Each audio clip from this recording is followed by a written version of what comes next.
Last time we spoke, the nightmare that was Jiang Xianzhong was dead, but his 4 adoptive sons took charge of his army and set out for Sichuan.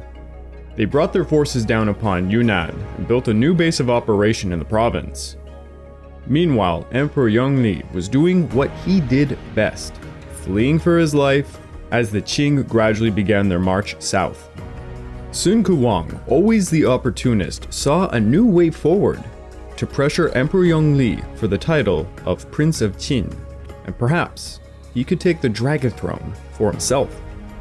It took a lot of blood, sweat, and tears, but Sun Kewang got his wish, and even managed to shove Emperor Yongli and his court into a base at Anlong. With the emperor basically under his thumb, will Sun Kewang be able to grab his ultimate goal, the dragon throne? Or will the Ching finally manage to thwart the nuisance of the South Ming Regime? This episode is the fall of the South Ming Regime.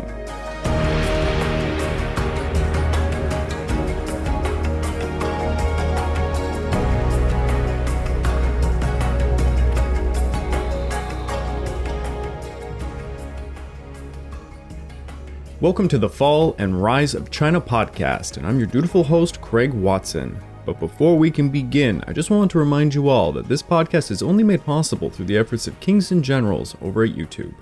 Perhaps you want to learn a bit more about the history of Asia? Kings and Generals has an assortment on episodes on the history of Asia and much, much more, so go give them a look over on YouTube. So please, subscribe to Kings and Generals over at YouTube and continue to help us produce this content by checking out www.patreon.com/kingsandgenerals. And don't forget, we have a sister podcast, the Pacific War Podcast Week by Week, narrated and written by me. And if after all of that content you are still hungry for some more, you can check out my personal channel, the Pacific War Channel over at YouTube, where I have content going as far back as the Opium Wars of the 1800s, all the way up to the end of the Pacific War in 1945. Give it a look, it'll mean a lot to me. The South Ming loyalist Yang Zhan was assassinated, and southern Sichuan fell into disarray, allowing Sun Kewang to launch offensives. Now, Sun Kewang has his title of Prince of Qin, and his new, later Ming regime with its base operations at Guiyang. Emperor Yongli accepted Sun Kewang's offer of protection, and Sun installed the emperor and his court at Anlong. Sun figured the location was convenient for the court of Yongli, as it lay in conjunction with Yunnan, Guizhou, and Guangdong provinces. It was also close enough to Guiyang for Sun to keep an eye on the emperor. Now he is Emperor Yongli's military protector, and he can begin his campaign for the Dragon Throne. But the real problem was not the legitimate Ming regime, but rather the Qing. In 1652, Sun sent out Li Dingguo and his other commanders on offensives against Guangxi, Huguang, and Sichuan.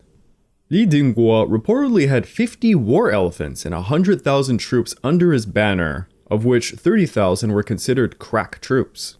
Li first advanced into Guizhou, but alongside him were 2 men Sun Kewang had specifically sent to place careful eyes on Li, Feng Shuangli and Ma Jingzong. Sun did not trust Li and wanted to make sure he would not rise above him. Li split up his forces, sending Ma Jingzong to take Yuanzhou, while Li and Feng Shuangli took Huguang. After both forces took Baoqing, Jingzhou, Quanzhou, Changqing, dislodged the Qing from Xixing, and threatened Chengdu.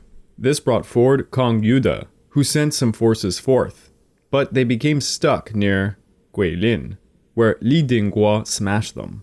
Soon Kong Yude had to pull his forces closer and construct defenses against the enemy, but Li's army tore apart the defenses, and if it is to be believed, killed something like 80,000 men.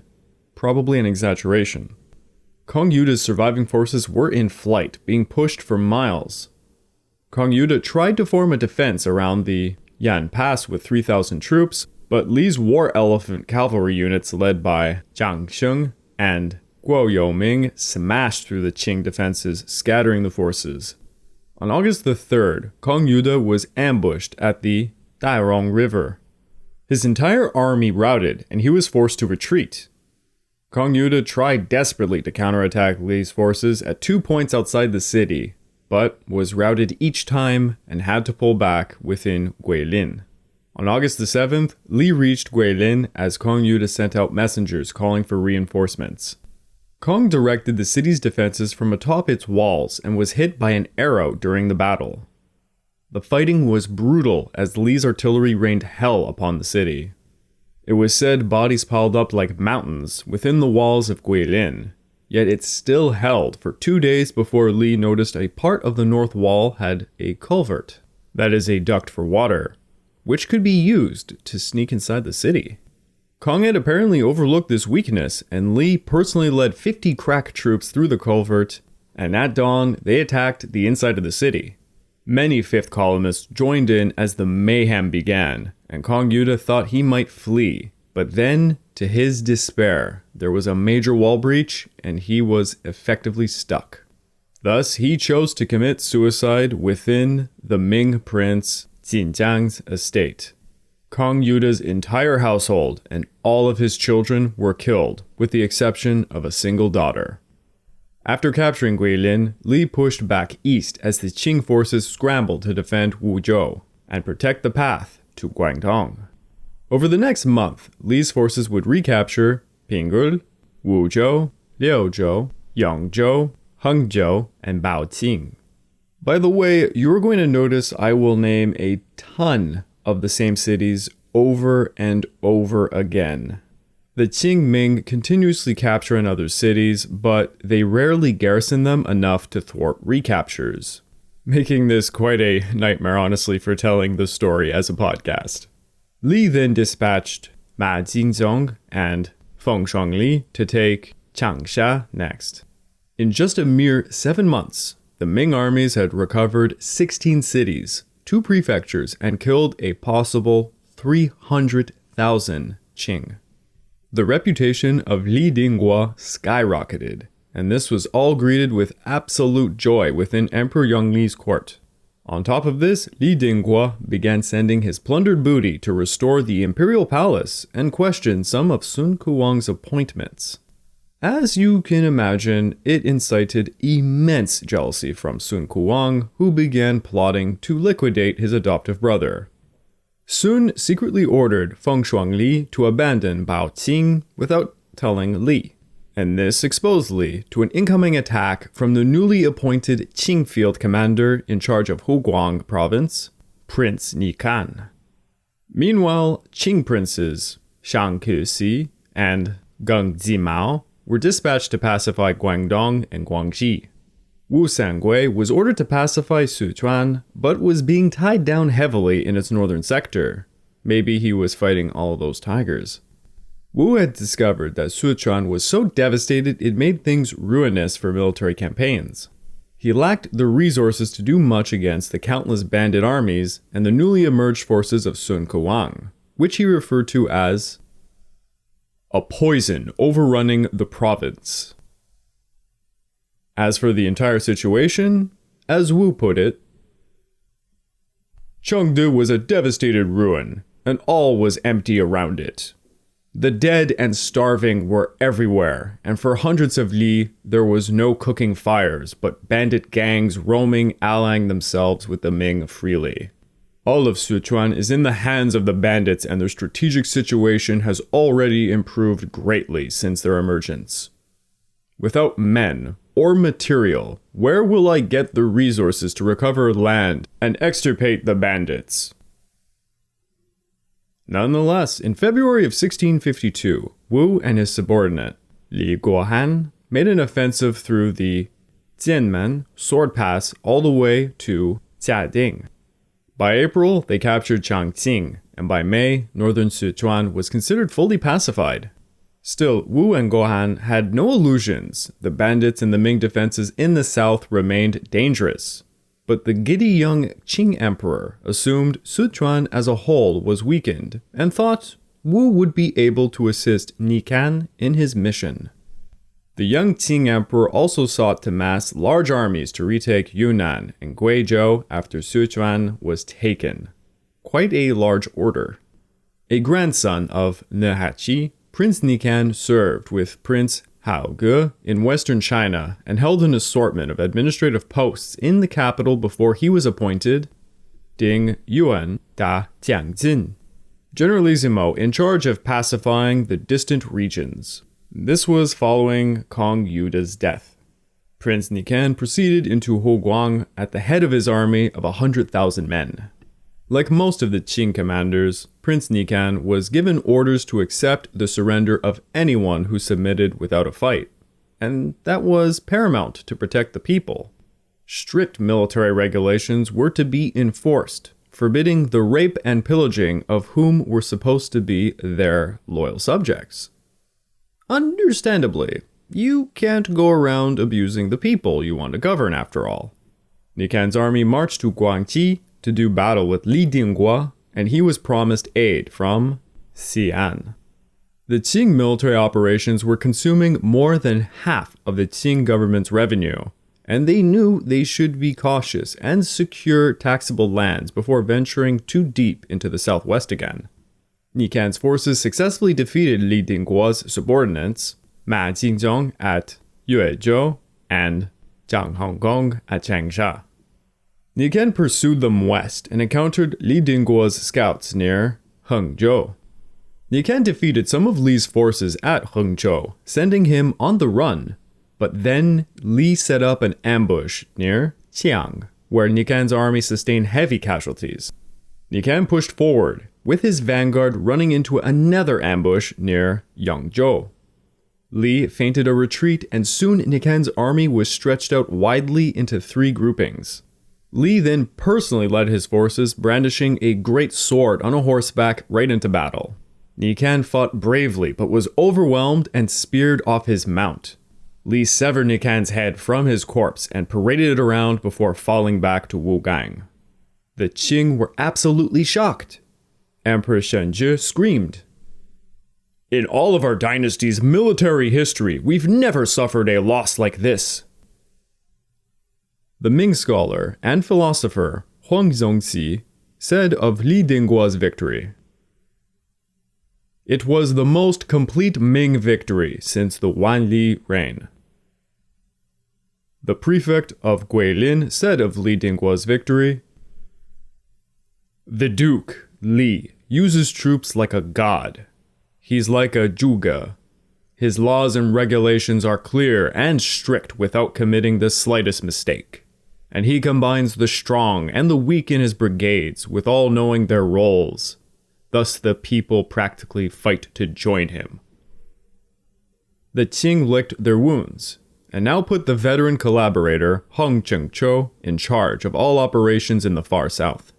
Yet even though Li had managed to kill Prince Nikan, he was unable to take advantage of the great victory because of his subordinates, Feng Shuangli and Ma Jingzhong were still working for Sun Kewang in secrecy, undermining him. Soon, much of Huguang fell right back into the hands of the Qing, and Feng sent word to Sun to stoke his jealousy. "I fear that from now on, Li Dingguo will be hard to control." Sun tried to remedy his relationship with Li by offering him the title of Prince of Xining, but Li refused, stating, "Investitures come from the Son of Heaven. How can one prince infect another?" Thus, Li was making the argument that only Emperor Yongli could bestow someone as prince, outraging Sun. Kind of ironic, also given the fact it was an argument Sun had made for himself once upon a time.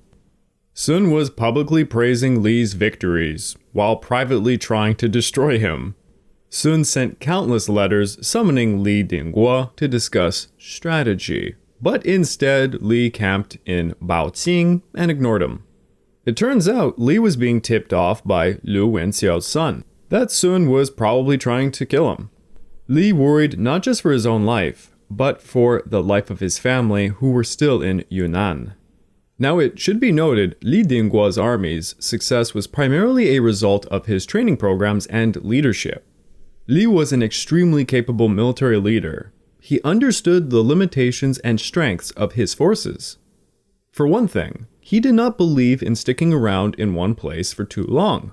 He knew the limitations of his logistics, such as a need for food.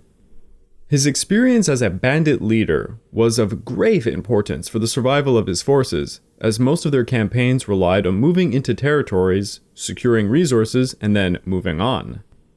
He also had a tendency to strike out fast without warning and leave before the Ching could consolidate on the position. Li made sure to build close ties with areas he led his forces into, trying to win over many of the people, and this proved highly successful, as unlike his former adoptive father, Li had always tried to limit atrocities. Li also heavily benefited from Yunnan specifically.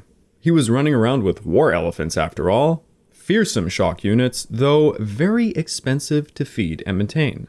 It was said that the Qing feared Li and his southern barbarian forces, as they were known. Estimates for the total troops available for the South Ming Regime are most likely inflated, but some sources claim Sun Kewang to have 800,000 men, Li Dingguo 400,000, and Liu Wenxiu 140,000. We also have the breakdown of the organizational structure of the South Ming Regime armies.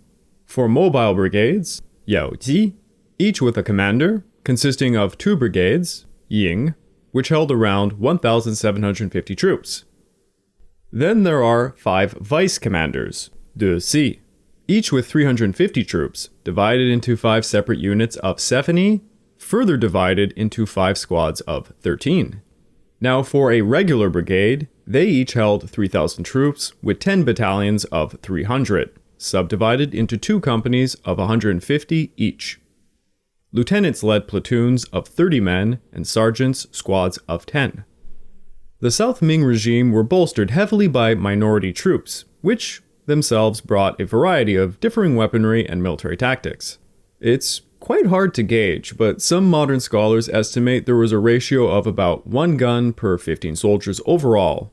But some other scholars argue that they had even more. As already mentioned, we see a heavy use of elephant cavalry amongst Li Dingguo's forces. He also had unique firearms, like repeating crossbows and specialized polearms. By the way, if you ever have a chance to check out what a repeating crossbow looks like in the ancient times, it's really worth it. I'm talking BC. I remember one time watching, oh my god, I can't believe I'm saying this, the show Deadliest Warrior. Don't blame me, people, guilty pleasure. And they showed off one of these repeating crossbows, I believe for a Sun Tzu episode. It was just incredible to watch. And that was from BC, so you gotta imagine, during the Middle Ages here, what repeating crossbows would be capable of? Intense. There were also famous 3-eyed bird guns, western main cannons, and much more. Li's forces particularly liked cavalry, favoring the mobility, but horses were in short supply for Yunnan and Sichuan. The war elephants were typically in the front lines with men firing guns atop of their backs, which sounds absolutely awesome.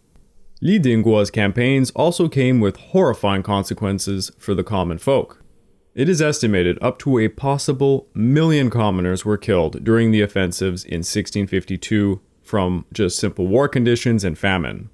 Basically, anywhere the Ching and the Ming decided to do battle ruined the area. People were pressed into service, killed, pillaged, lost their homes and farms, leading to starvation. Many refugees spread into other areas, causing more and more problems. While northern Sichuan was secured by the forces of Li Guoying and Wu Sangui, Sun Kewang decided to expand into northern Sichuan and sent Liu Wenxiu. The Qing attempted to hold Liu's forces back, but the elephant cavalry proved extremely effective, and soon they were pushed back towards Baoning.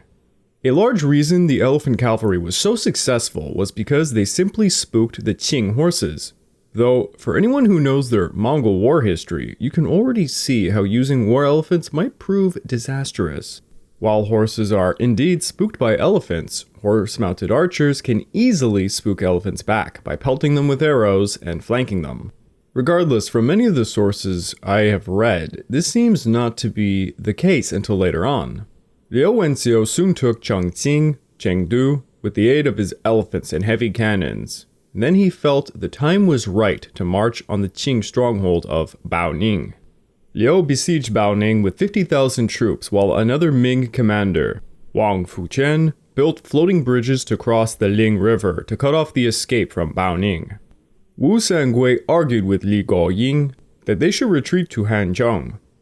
But Li felt abandoning Baoning would mean the complete loss of Sichuan, and that was simply unacceptable. So Li then instructed Wu to place his troops in a position from which they could not escape. This tactic is known as deadly ground. The idea was putting the forces in a life or death situation, and, well, they would simply perform at their best. I mean, what other choice do they have? Sure do hate to be those forces. Wu Sangui was still looking to retreat, but his colleagues basically told him he would get executed for doing so in Beijing. Abandoning Baoning would set the Qing pacification back for years, and thus it was imperative to make this stand. Now, Baoning was quite a defendable city. It held rivers on 3 sides and a mountain on its 4th. The Ming tried to use the mountain to fire muskets into the city, but the range was simply too far. Liu kept up the pressure on 3 sides of the city while guarding against any relief forces incoming from the north. It was an overly aggressive stance, leaving Liu's forces thinly placed about, but he had no choice. He had to take up the aggressive stance in the hopes of breaking the city faster, since Liu did not have nearly enough supplies for a long siege. Neither did the Qing, for that matter. It also seems Liu had his eyes fixed on the prize, and may have been far too eager. After all, if he took Baoning, it would mean he was the man who took all of Sichuan. Well, it seems in his efforts to envelop Baoning, Liu had left some gaps in his formations, and Wu, he saw them. Liu had arranged his 13 war elephant cavalry units in the front of the formation, intending to use them as shock troops and to protect his unarmored troops in the formation center. The problem was, because the war elephants were in the front lines like this, the troops behind them could not see exactly what was past the elephants. And the elephants, unlike horses, don't move very fast, thus the enemy would be able to maneuver quickly, and the troops would not know where they would be hit in that time. What made matters even worse was the fact these unarmored troops in the middle had their backs to the Ling River. Liu's army consisted mostly of pikemen with rattan shields and some harquebusiers. They were arranged on 3 sides of the city, 4 ranks deep with elephants in the front, followed by pikemen and harquebusiers in the rear. For those of you wargamers, you can probably visualize the setup and see some of the flaws. For example, Liu would employ his elephants into a charge to smash the enemy's cavalry, then open the lines up for the pikemen to finish them off, followed by the harquebusiers to shoot the straddlers. It seems like a good plan. Problem is, elephants are quite slow. What if the enemy's cavalry simply run around them? Wu told Zhang if they could open a gap in the enemy's lines, they might be able to win. Liu commanded an attack, and Wu feigned a retreat near the Guiyang temple, which drew the Ming in pursuit. The pursuit separated some of the formation, exposing the unarmored troops in the middle of Liu's formation, and Wu circled around the flanks, concentrating fire up on the weak middle. Next, Wu's cavalry smashed into some pikemen formations, pushing the enemy closer to the Ling River. Then Wu led his force against Liu Wenxiu, charging at the elephants, but they did not break. So Wu feigned another retreat, goading Liu into a chaotic pursuit. As Liu charged, Wu's forces wheeled back around them and hit them with crossfire of arrows. Remember what I said about Mongolian tactics? To make matters worse, Liu's hasty pursuit saw him leaving behind many of his shield bearers, and thus he had no way to counter the arrow fire. Liu's forces began to rout, and Liu himself was forced to escape by cutting a floating bridge at the head of nearly half of his original forces of 50,000. Now 10,000 of his men were on the other side of the Ling River, scrambling to get across, and they were quickly slaughtered. The elephants eventually panicked, and they scattered in their own rights. Wu Sangui went on to claim his forces killed and captured more than 40,000 troops during this battle. Li Guiyang claimed that no more than 1,000 men managed to escape, and that they had captured seals of authority, 3 elephants, over 2,000 horses, and a mountain of firearms. Liu would retreat all the way back to Yunnan, and he was lambasted by Sun Kewang and, well, demoted. From then on, Liu would resent Sun, and he fell more towards the fold of Li Dingguo. After the battle, both Li Guiyang and Wu Sangui sent forces wheeling around to pursue the Ming as they withdrew. Wu Sangui's forces eventually stopped at Chengdu, wrecking multiple Ming armies in the process. Li Guiyang began to consolidate his power in Sichuan, defeating and cornering Ming loyalist forces across the north and west of Sichuan. Li would go as far as to claim north and western Sichuan was fully pacified to Beijing. Meanwhile, the Ming court was still fawning over Li Dingguo like fangirls at a K-pop concert, and gave him the title of Prince of Xining, which really pissed off Sun Kewang. This pushed Sun Kewang to begin a military campaign going east in the autumn of 1652, seeking to raise his own military profile. But at the same time, Hong Chengchao was sent to Hunan to pacify it. Hong did not take an aggressive stance, and he opted instead to restore the prosperity of the region. Sun's campaign began with the capture of Quanzhou, where he smashed its east gate with his war elephants, allowing his infantry to swarm into the city fighting bloody street-to-street warfare. Sun followed all of this up with a massacre by executing tons of Ching officials and erecting piles of severed limbs to showcase it. Some good old-fashioned Zhang stuff. Sun Kewang afterwards personally commanded his army to attack Baoqing alongside Feng Shuangli and Bai Wenxian to his left and right. A veteran Qing commander named Tong Tulai held the city, and upon seeing the banners of Sun Kewang in the middle formation, ordered the concentration of his forces to fire upon the center units. Both sides took equal and heavy casualties, but soon Sun Kewang's army broke and fled, with Tong Tulai choosing not to pursue, probably because he had learnt a lesson from Prince Nikan's demise. Sun's defeat at Baoqing and Liu Wenxiu's defeat at Baoning convinced many that Sun Kewang was an incompetent military leader and that he had wasted over 3 years training his forces for nothing. Thus, ironically, Sun Kewang's efforts to eclipse his rival, Li Dingguo, had resulted in the exact opposite, making Li look even better. Sun then began to see the Ming royal family and its ties to Li Dingguo as a threat, and he would take a course of action that would effectively doom the South Ming regime. Despite the setbacks to the strategic position of the South Ming regime in 1653, not all was lost entirely. Emperor Yongli was in a secure and stable position for once, and the regime held Yunnan, Guizhou, and southern Sichuan firmly. Sun Kewang had brought many Dashun, Dashi, and other bandit groups under their sphere of influence, and more importantly, under the control of a single leader. There was even a possibility that the South Ming regime could eventually link up with a naval resistance led by Guangxi in the southeast coast, someone we will talk about later on. The military successes of Li Dingguo gave the South Ming regime a huge morale boost and shocked the hell out of the Ching.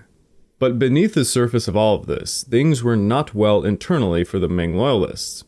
As we have seen countless times, the bickering amongst different factions within the South Ming regime here again would occur. Sun Kewang was ambitious and jealous of his colleagues. He also shared the grotesque traits of his former master, Jiang Xianzhong. Emperor Yongli, on the other hand, was weak-willed and a coward, who consistently sought his personal safety over all other concerns. He was a mere puppet, content with just being a symbol. Li Dingguo had risen from a peasant leader to become a genuine Ming loyalist who was both brave and charismatic, earning the hearts of many. He did not have the administrative skill like Sun Kewang, but he was a capable military leader who could take territory. In essence, the three men together made a formidable team, each having something of use: administrative skill for Sun, military capability for Li, and a symbol of authenticity in Yongli. But this was never to come to be a reality, and the real losers of this Game of Thrones would always be the common people. Sun Kewang, from the early days of just being a bandit leader, showed a very notable tendency to be sensitive to any criticism, and would attack just about anybody who even slighted him. Li Dingguo was well aware that Sun planned to kill him as early as 1652, yet despite this, Li tried to get Sun to work together, but this only pissed off Sun more and more. Thus, by 1653, Li began to move his forces further away from Sun before he might get enveloped. Li left Yongzhou with less than 50,000 loyal troops to the Liangyu Pass, which allowed the Ching to quickly snatch up Yongzhou as a result. From there, Li went east, skirmishing sometimes with Sun's troops and attacking Qing-controlled cities. Li's hope was, if he managed to get closer to the eastern coast, he might be able to join forces with Koxinga, whom, for his own part, was open to the idea and trying his best to do the same. In March of 1653, Li besieged Zhaoqing for weeks and despite heavy bombardments failed to take the city, and he was forced to move on and raid Guangxi. He attacked Guilin, where he was wounded and forced to retreat when Qing relief forces came. As Li fought Qing forces in Guangdong and Guangxi, throughout 1653, Sun Kewang dispatched Feng Shuangli to attack Li at Liuzhou. Li, however, managed to ambush Feng's forces and sent him packing. There is a story that, as Feng tried to ford a river fleeing, Li supposedly saved him from drowning, and thus Feng gave his loyalty to Li, and returned to Sun's camp waiting for the right moment to help Li defeat him. Li would take Guilin in late 1653, and the more actions he took, the more Emperor Yongli's court saw him as a better alternative to Sun Kewang as a military protector. Soon, Emperor Yongli offered Li the same rank as Sun Kewang if he could rescue him from Sun's house arrest situation. Li responded that he would be open to the idea of escorting Emperor Yongli to safety if he successfully took Guangdong. However, Ma Zhixiang discovered these messages between Li and Yongli and sent word to Sun Kewang in January of 1654. Sun then accused Yongli of conspiring against him and initiated a plan to redistribute Li Dingguo's wives and concubines in Yunnan among the other high-ranking officers. But there was a general dissatisfaction amongst his ranks.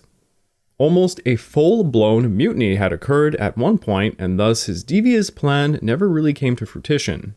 On May the 6th, Sun executed what he called the 18 Gentlemen of Anlong for allegedly conspiring against him.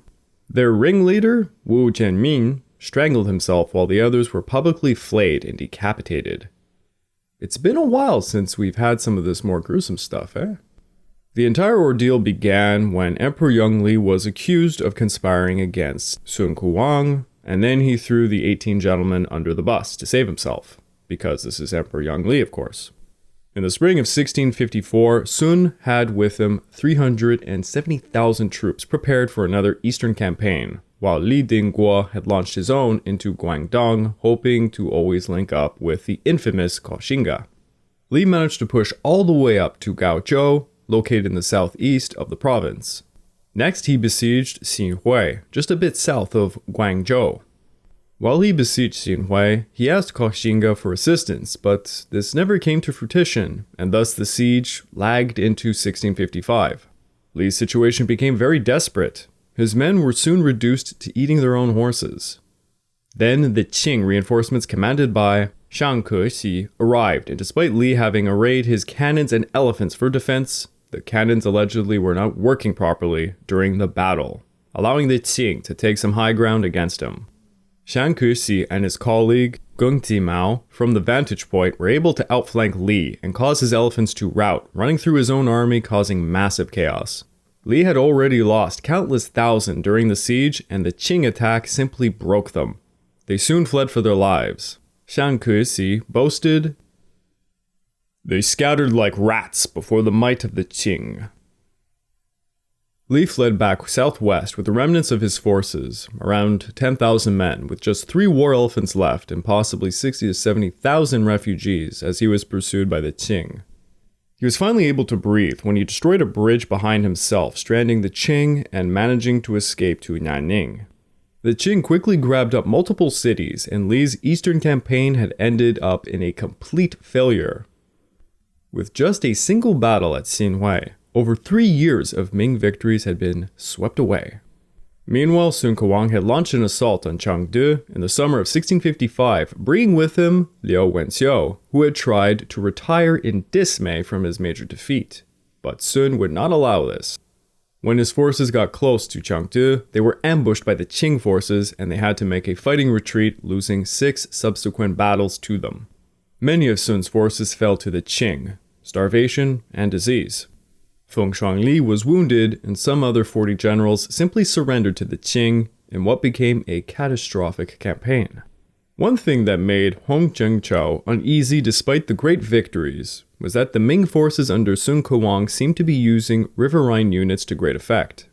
Thus Hong Zhengzhou began to pressure the Qing to put more funding into naval capabilities. You see, Sun and Li both had mastered using boats to move quicker through the river systems, as cavalry was quite scarce and their operations required fast mobility. The use of these riverine units eluded the Qing countless times, as the Qing did not possess a great number of boats themselves, nor planned to build too many. Throughout 1655, the Qing pushed through Guangxi, defeating multiple bandit groups. Li Dingguo, in the meantime, was returning to Nanning in late 1655, but would soon flee when the Qing attacked the city in February of 1656. It became evident that Li Dingguo was edging closer and closer to Anlong, attempting to rescue Emperor Yongli, prompting Sun Kewang to order the forceful movement of the emperor. He appointed his subordinate, Bai Wenxian, for the task of moving the emperor, completely unaware that Bai was secretly working with Li Dingguo to relocate Emperor Yongli to Yunnan, where Li had his power base. As Sun continued to campaign in eastern Sichuan, Li Dingguo and Bai Wenxian sent word to Emperor Yongli to try and convince him to move to Yunnan. It was a major risk, as Li had only 6,000 troops under his control at the time, and Sun had more than 50,000 garrisoning various places, many of which were in Yunnan. Li then tried to appeal to the Ming loyalism of all the commanders scattered about, accusing Sun Kewang of, quote, sinking to a depth from which he could not return to allegiance. He also bribed the hell out of them. In turn, Liu Wenxiu turned his back on Sun, and he made his way over to join Li Dingguo. Li then dispatched his subordinate, Qin Tongwu, to take Emperor Yongli to Yunnan in early 1656. But Sun Kewang sent his own agents to try and retrieve the emperor. So basically, we are seeing a situation in which Li Dingguo and Sun Kewang are both trying to win the Ming loyalists to their respective side, and portraying themselves as being the true savior of the emperor. By the way, if most of this story sounds oddly familiar to parts of the Three Kingdoms story, it's not a coincidence. All the characters were avid readers of these stories, and were actively portraying the events as such.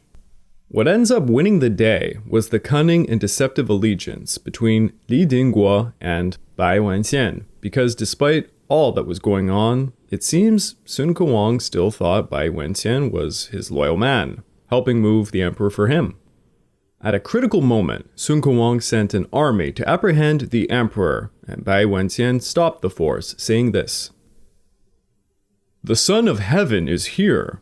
Kewang wants to be a murderous traitor. If you wish to do that which is right, how can you follow the commands of an evil murderer and thus counter the way of heaven?" Meanwhile, he was sending letters to Sun Kewang explaining that he would be delivering the emperor to Guiyang in a few days and not to worry. This deception bought enough time for Li Dingguo and his smaller army to sneak into Anlong and convince two Ming commanders, Pang Tianshou and Ma Jixiang, the very same guy that Sun had sent to screw with Li Dingguo, well, to switch their allegiances to him.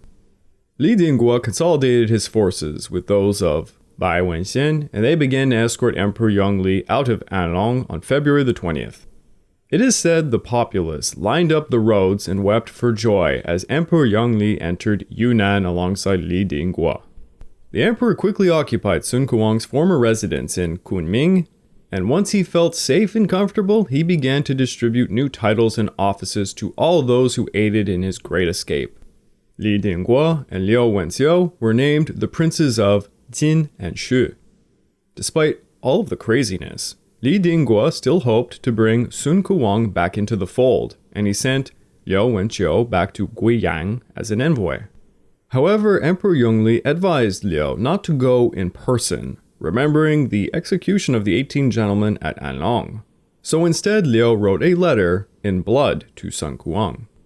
Li even sent out Sun's servants and concubines and the deceptive Bai Wenxian back to him in a show of good faith. Sun responded, as you might guess, angrily, so he sent his own envoys in return as a sign of good faith. In truth, he had sent spies such as Wang Ziqi and Zhang Hu, who to his delight sent back word quickly that Li Dingguo had only 20,000 troops. Thus, Sun Kewang eagerly prepared for war against Li Dingguo, not realizing many of his top commanders had changed their allegiances, such as his subordinate, Zhang Hu. I guess he was a double agent. Bai Wenxian, for his part, notified Li that peace was assuredly not an option. On top of all of this, Sun Kewang had sent some of his agents throughout Guizhou and Yunnan to garrison positions and prepare for war, which really tipped Li Dingguo off. Li Dingguo and Liu Wenxiu each sent letters from Kunming to Kaxinga, hoping for cooperation, but they received no responses. Now, during all of this, the Ching were consolidating their empire, especially in Sichuan. The skirmishes between Sun and Li had enabled the Qing to grab most of southwest China. Yet, southern Sichuan was extremely chaotic. Maimed people walked everywhere, corpses littered the fields, cannibalism was rampant, and the people were paying taxes to differing authorities. Sun Kewang still held considerable authority in southern Sichuan. Li Guiyang was promoted to governor-general of Guangxi and Sichuan in 1657, and the Qing hoped some martial law might speed up the pacification and end the nightmare that had reigned for over a decade at this point. Li Guiyang pointed out that Sichuan contained a mishmash of refugees from all the ongoing wars. There were 8 banner troops, bandits, Ming loyalists, Dachun, Naxi remnants, and all these groups made it very difficult to determine the reliability and suitability for service under the Qing. Li Guiyang thought increasing agricultural productivity would win over the most, and he set to work doing so. Meanwhile, Hong Chengzhou was gathering forces and supplies in Huguang while promoting agricultural productivity there. Thus, both Li and Hong were running similar programs trying to win the hearts of the populace to their side. Now, as I had mentioned, the Qing took Nanning in 1656 and soon realized that Li Dingguo had slipped away to Anong.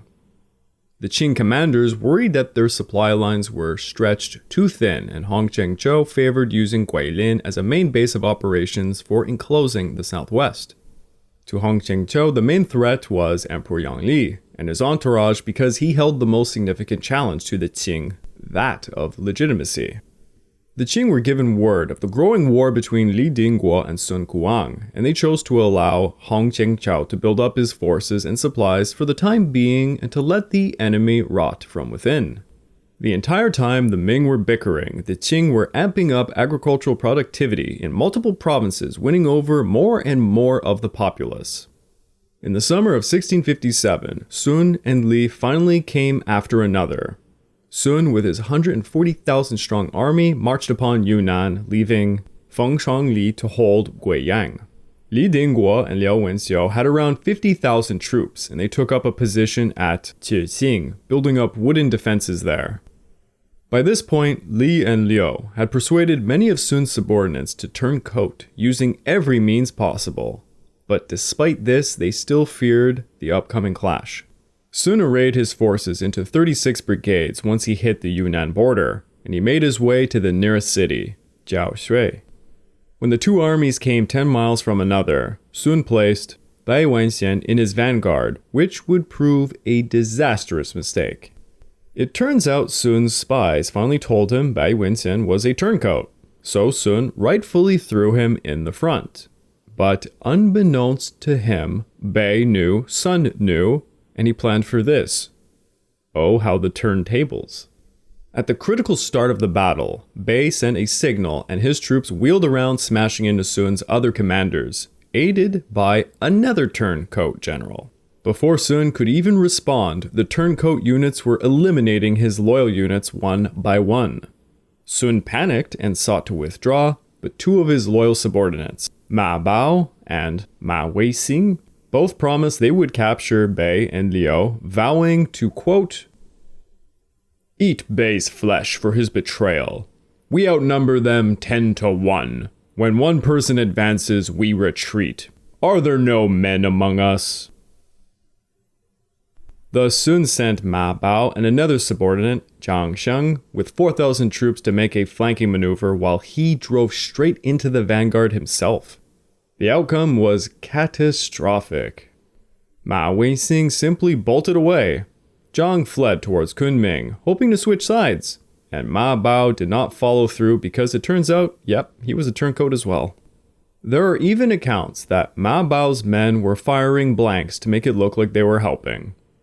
To make matters even worse, Li Dingguo was fed intel provided by Bai Wenxian and personally led his units to hit Sun's weakest spot. When Liu Wenxiu advanced, many of Sun's subordinates began to chant, "Welcome, Prince Qin! Welcome, Prince Qin!" They chanted this while casting their uniforms and defecting.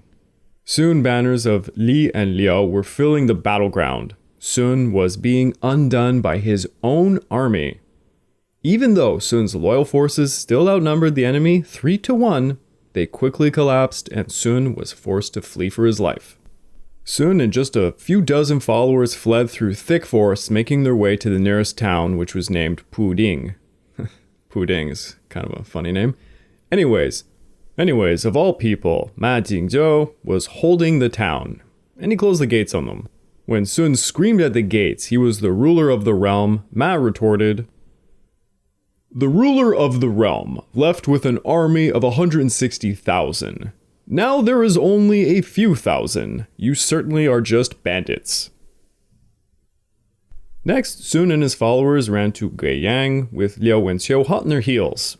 When Sun approached the gates of his old capital, he found them barred by Feng Chuanyi. Feng did, however, allow Sun to take his family and continue running, and Sun also secretly ordered his followers to rape and kill the wife of Bai Wenxian, who was in Guiyang at the time. Soon Sun ran into another underling of Li Dingguo named Li Bengao. He said to Bengao, "Bengao, is that my old companion? You've received my favor, but now you want to kill your ruler? Huh?" Bengao replied, "As a court officer, it is simple to know the duties of a lord and minister. Bengao does not kill his lord. I've come to kill the leader of bandits." But before Bengao could kill Sun, one of Sun's followers snuck up and shot Bengao dead with an arrow. Sun decided enough was enough, and he was just going to defect to the Ching. And he did so at Baoqing on December the 19th of 1657. He cut his hair in the Manchu fashion, and he was invested as the Prince of Yi, but would not live much longer as he died of illness in 1660. Some allege he was executed secretly for having dealings with Koxinga, the ruler of the regime in Taiwan. Speaking of Koxinga, fresh from his victory over Sun, Li Dingguo yet again sent another letter to Koxinga asking if they could join forces and attack Nanjing. But this never came to be. Li Dingguo had a short-lived victory as soon he had to perform mop-up operations against Sun's loyalists all over Yunnan. Li reportedly lost 90% of his best commanders and troops simply cleaning up the remnants of Sun, leaving him with a terribly green force to resist the inevitable Qing invasion to come. To make matters worse, Liu Wenxiu died of illness in late 1658. Li distrusted most of his commanders at his side, as they had been Sun's former commanders, and without Liu Wenxiu, he simply had too much to do by himself. Remember how Li kept trying to bring Sun Kewang back into the fold, despite the man literally trying to kill him? Well, you can see why here. Despite Li being an incredible military leader, when it came to governance and state building, he simply was terrible at it. He was used to mobile armies, wandering the provinces and plundering while on the move. Sitting idle and trying to build up forces, taxation, productivity, even defense works. This was not his kind of thing.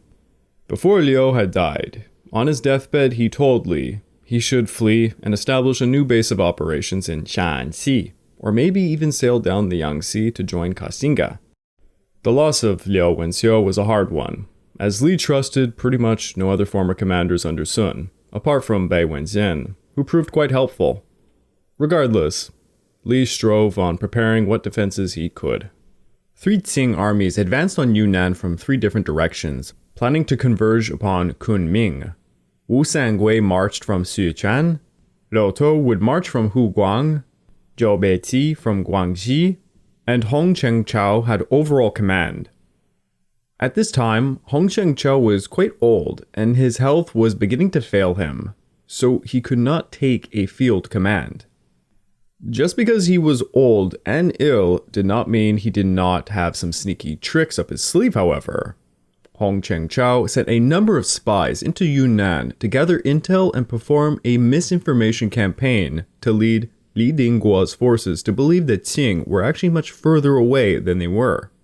Wu Sangui's forces departed from Baoning and first came upon Chengdu, which he described to be a den of tigers, leopards, and bears. Tigers, leopards, and bears, oh my. The city was still a wasteland, and is estimated only 2% of the population was left alive. Things proved to be just as bad in Chongqing when Wu and his colleague, Li Dingguo, approached the first thing that they saw, which turned out to be corpses and bones littering the roads. Unlike Chengdu, Wu's forces were hampered at Chongqing by bandit armies, but the Qing artillery proved enough to break them after several battles. It is said the Qing artillery blasted from shorelines, filling the river with bodies of the bandits. The Qing armies advanced through Sichuan, Guangxi, and Guizhou, battling bandit armies everywhere they went. The more they advanced, however, the more easily bandits surrendered and defections began to pour in. Liu To captured Guiyang from Ma Jingzhong, and within 3 months, nearly all of Guizhou fell to the Qing. By 1658, most of the Ming resistance in Huguang and Jiangxi had been smashed, with only some large bandit groups holding out. Thus, it was decided in 1658 to finally march on Yunnan. Despite the field commander's eagerness, Hong Chengchao advised them all that they had thus far taken mostly empty or underarmed cities, and they only had a month or so supplies left. He cautioned them that they should advance slowly. Emperor Yongli received reports from Hong Chengchao and likewise ordered them to delay their advances, so they could recover somewhat and supply up. Alongside this, Emperor Yongli stressed the necessity to win over the populace as they conquered, stating, "Establish order out of chaos and rescue the people." Despite these orders, many scholars point out that at this stage of the war, it got quite bloody, on the side of the Qing, and many commoners were suffering. Meanwhile, Li Dingguo had sent Bai Wenxian to guard the Qixing Pass with 40,000 troops, Wu Zisheng to guard the route from Anlong, and other units to the Pan River in the east, where he planned to make a base of operations. Li Dingguo was looking for a place to break away, considering Sichuan or even Vietnam, but the Qing had taken their time to envelop Yunnan, forcing him into a corner. Li mobilized the army to go east and defend the approaches to Yunnan, and won a few minor battles, killing more than 10,000 Qing troops. Despite the victories, the Qing numerical superiority simply overwhelmed Li's forces quickly, and soon they had to pull back further into Yunnan. Li brought his forces to Shanghukou, and Zhebei climbed a nearby mountain to study Li's army formation, searching for signs of weakness. When the battle commenced, Li's forces launched a cannonade, but the wind suddenly blew all the smoke from the cannonade right into the battle line's faces. On top of the blinding effect, the smoke lit tall grass on fire all amongst his army. His army had to pull back, and in the disarray, this allowed Zhebei to outflank Li, catching him in a pincer, forcing Li to flee. Li's army fled to Kunming, destroying bridges as they did to try and delay the Qing forces. Meanwhile, Wu Sangui had intel on an alternate route to get past Bai Wenxian's forces at the Qixing Pass and managed to get behind him, forcing Bai's force to flee to Jianyi. The initial campaign to defend Yunnan was a colossal failure. Li lost an estimated 30 to 40,000 men, with most of them being his few surviving veterans, with whom held over 10 years of experience fighting battles from Sichuan to Guangdong. 30 officers were gone. Most of his war elephants were gone. The Ching were now marching on Ching. Li sent word back to Kunming, urging Emperor Yongli to flee. Ironic. Li would make it back to Kunming by January the 5th of 1659, and the court of Yongli began to plan their next place to make a stand. Li favored a retreat into Sichuan in the hope of joining some large bandit armies that they had friendly connections with. Others in the court argued it was far too dangerous and that there was of little offensive potential in Sichuan. Many argued they should flee west through Yunnan into Burma. Others said they should flee into Vietnam and perhaps sail out to join Koxinga. But as they debated, it turned out the Qing foresaw some of their actions and blocked the way into Vietnam, and in the end, the decision was made to flee west into Burma. The royal entourage was around 4,300 men that departed Kunming. Li ordered everything that could not be carried to be torched, but the people lamented him for this, and soon he changed his mind about the torching. Before leaving, he told the people of Kunming, "We have stayed in Yunnan for many years, and we regard you people as a father regards his sons. But now, national affairs have reached dire proportions, and the court must move. You may share our hardships together, for I fear that when the Qing troops arrive, they will kill, loot, and rape, and it will be difficult to escape. If you do not flee with His Majesty, you should each get far away and quickly. Those who do not have only themselves to blame." As you can imagine, this drove the city's populace to abandon the city while weeping for the doom that was brought upon them. The march was a rough one. Food became scarce, and many died of starvation and disease. They eventually made it to Yongchang in early 1659 as the Qing hit Kunming, and to their great surprise, they found it fully intact, and supplies were everywhere to be found. Yes, Li's change of heart on the torching would cost him greatly, as the Qing forces recovered several months' worth of supplies in Kunming. Meanwhile, some of the emperor's entourage did not want to go west, such as Ai Chengye, who instead sought to establish ambushes for the Qing, hoping to join Li and the emperor later on. Bai Wenxian began to establish defenses between Dali and Yangchang to delay the Qing as well. It was decided to cover Emperor Yongli's flight. Bai would need to hold the rear guard while Li rode with the emperor's entourage. The Qing continued their advance as Bai Wenxian tried to delay them, but suffered multiple defeats and lost countless soldiers, officers, and more elephants.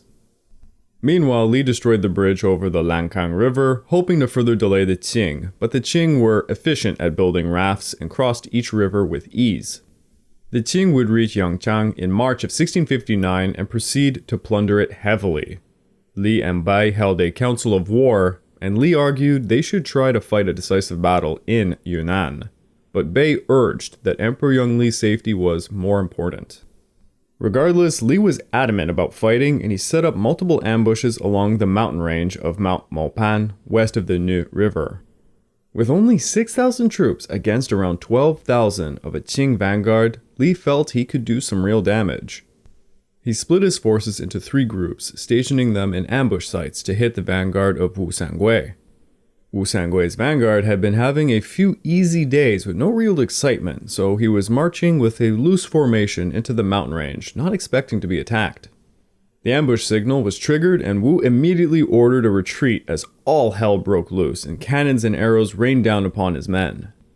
Combat raged all over the mountain range, and Li Dingguo got shrapnel into his face as he directed the battle.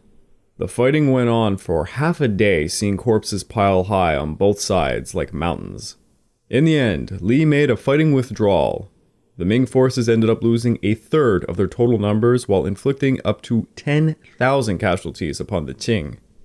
After the battle, Wu Sangui remarked that Li Dingguo and Bai Wenxian were indeed great military commanders, and they should tread lightly. The carnage in the mountains bought more time for Emperor Yongli to continue to move into Burma. Li and a few thousand troops fled south, camping at Mangan inside Burma, and Bei Wenqian camped at Mubang. When Li and Bei entered Burma, they took care not to attack any Burmese forces. They were with the emperor after all. As for Emperor Yongli, when the entourage entered the Burmese border, the royal party was disarmed by local border guards and apprehended. They were taken by boat over the Irrawaddy River to the capital city of Ava. By this time, their entourage was nothing more than 1,478 members, of which only 600 or so were allowed to be on the boats. The rest had to walk it through some really thick jungle. Hundreds died of disease while trekking the jungles. Some went south to Siam instead. Others ended up being captured as slaves. Emperor Yongli's party made it to Ava, completely unaware Li and Bei were trying to find them, and one of his court officials was sending word to them that Emperor Yongli had instead fled to Fujian. Over the next 2 years, Li and Bei were under the belief that Emperor Yongli was kidnapped, and perhaps he was for all intents and purposes. So they began to make repeated rescue efforts.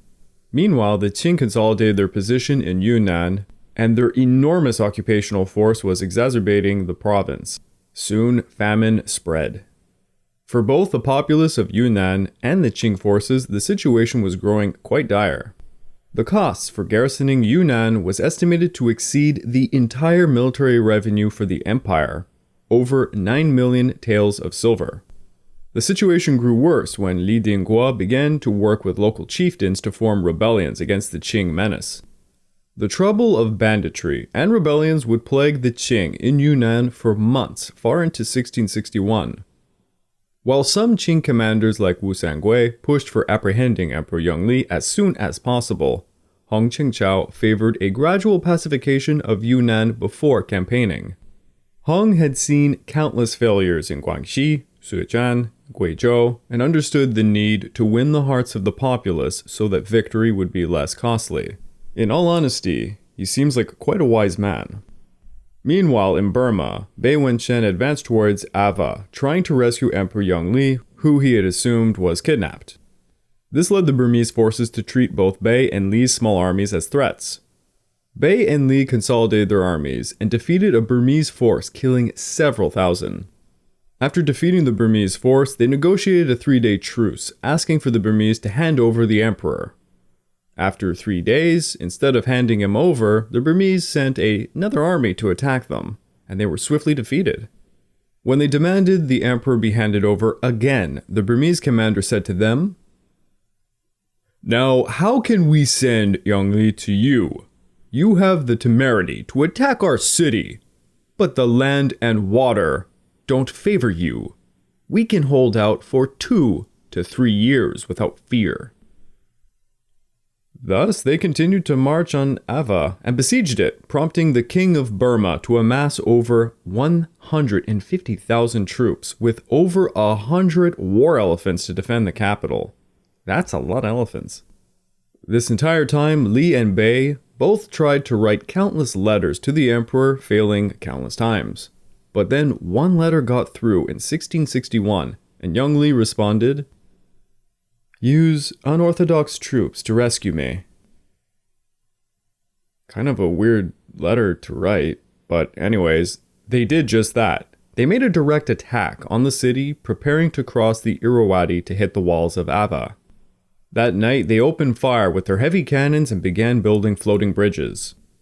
Now, as you can imagine, the Ming forces were outnumbered by something like 10 to 1, and certainly outgunned, or better said, out-elephanted.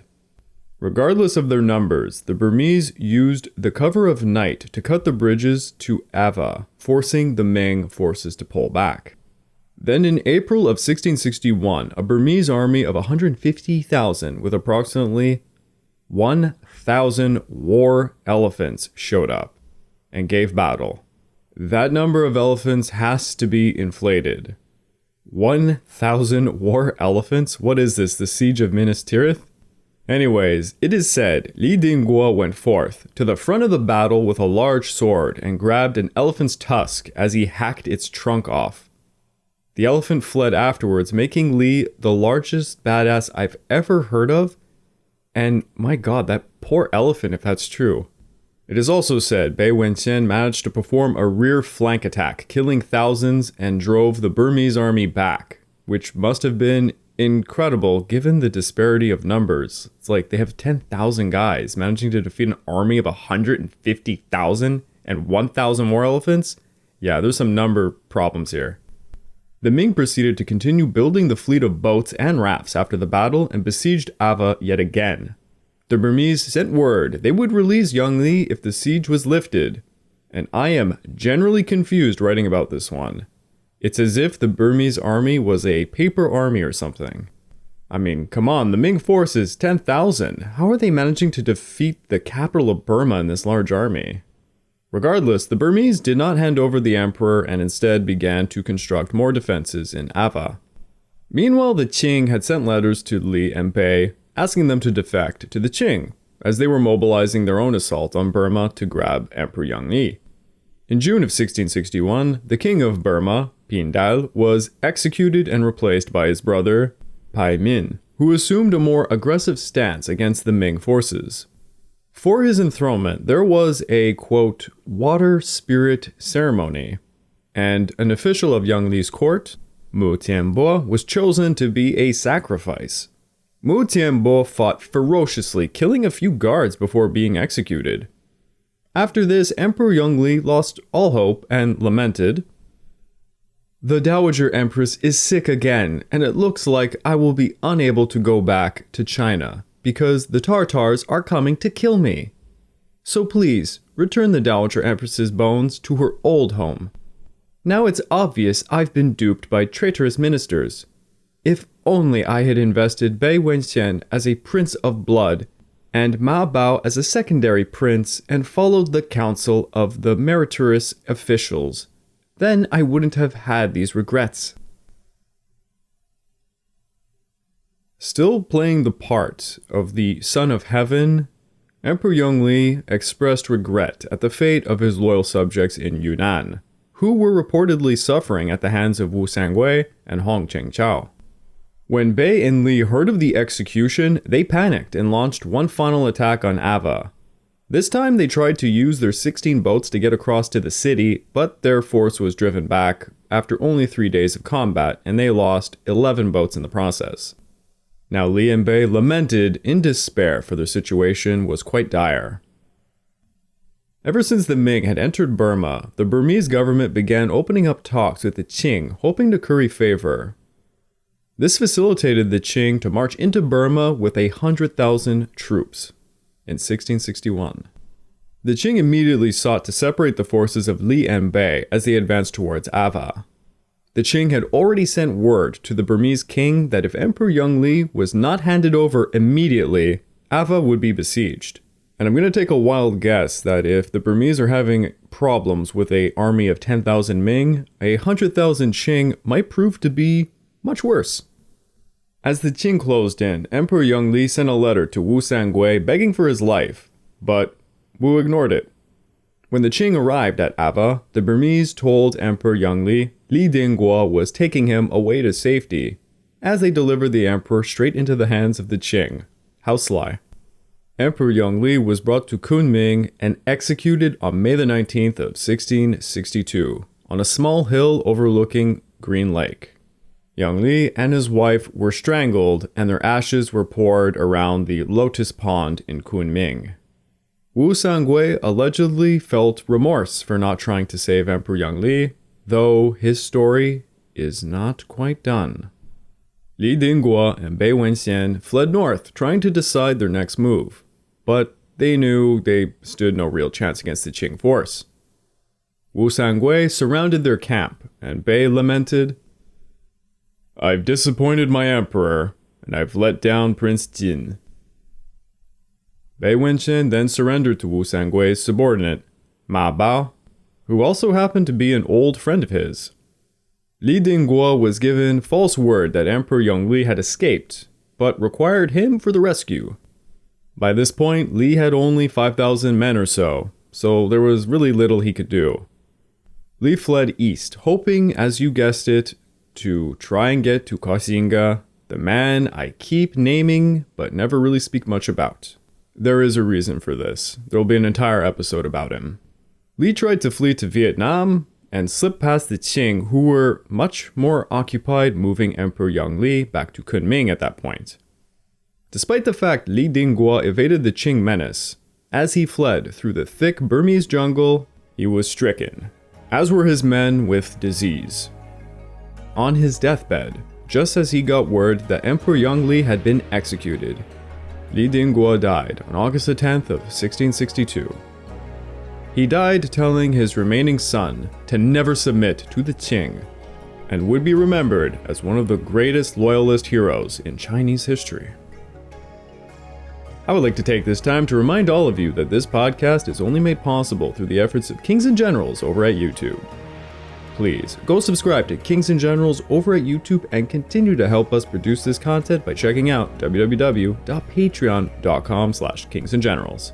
And hey, don't forget, we have a sister podcast, the Pacific War Podcast Week by Week, narrated and written by me as well. And if after all of that you are still hungry for some more history content, why don't you check out my personal channel, the Pacific War Channel over at YouTube, where I cover things going as far back as the Opium Wars of the 1800s all the way up to the end of the Pacific War of 1945. Give it a look, it'll mean a lot to me.